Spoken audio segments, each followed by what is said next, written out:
Today's gospel reading that we just heard, as you might imagine, is the most popular gospel reading chosen by families for their loved one's funeral.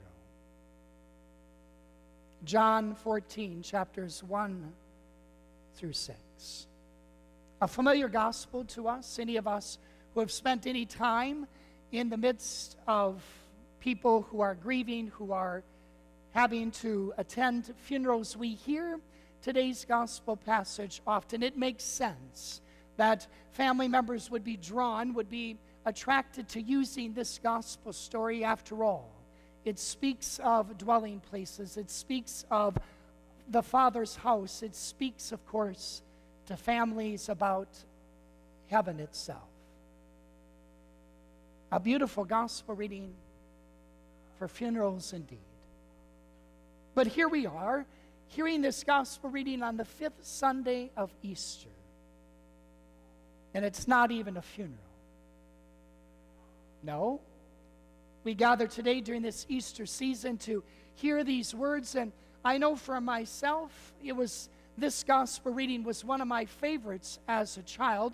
And the reason why it was one of my favorites is because it had nothing to do with heaven. I was just glad to know that at some point in time in my life, I was going to have my own room. That's what I loved about today's gospel. Now you laugh, but keep in mind, I'm, again, a reminder, the youngest of 10 children. There were 6 of us boys, and we were all in the same bedroom together. In 2 beds. Now you know why today's gospel was so important to me as a child. I thought, well, if I have to share a room with other people in this life, at least in the next, God has prepared a room just for myself. But of course, I was a child. And I realized that that's not what today's gospel reading says at all, now that I'm an adult.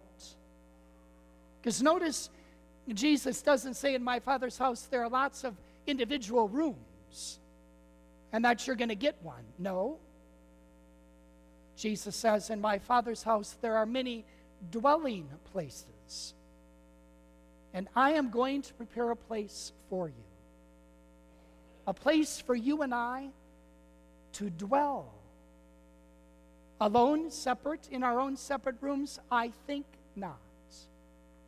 Because, of course, a dwelling is not simply a room with 4 walls and a ceiling.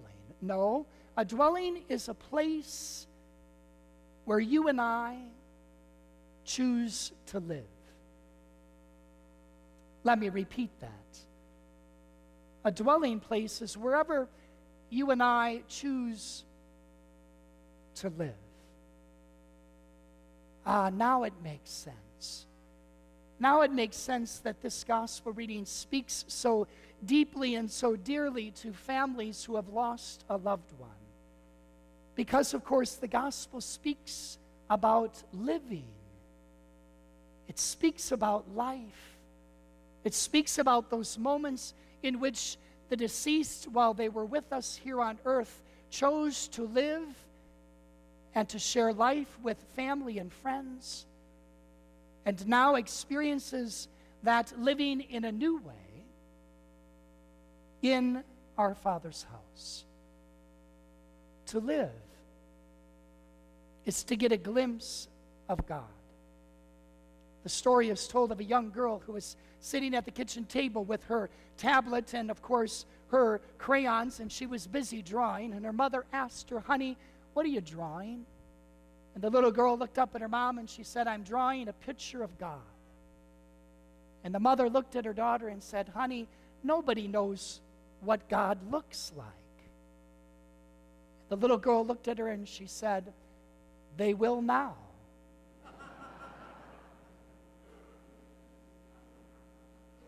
What does God look like? Well, Jesus says to you and I today, He looks like Jesus. Do you not believe that the Father is in me and I am in the Father? And if you don't believe that, well, then at least believe the works that you see around you. Yes, our image of God, who God looks like, is none other than you and I. You and I who have Christ living in us. And you and I then choosing to live in that Spirit of Christ. So that means that any time you and I choose to live in the Spirit of Christ, which is forgiveness, we have an image of God. We have a dwelling place where life is abundant.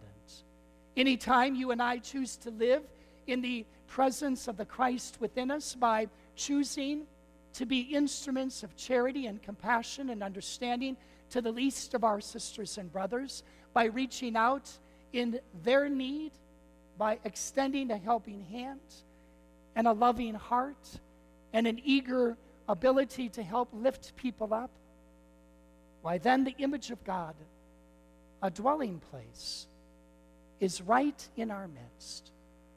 Jesus tells us in the gospel today, I am going to prepare a place for you, and I will come back and take you to myself so that where I am, you will also be.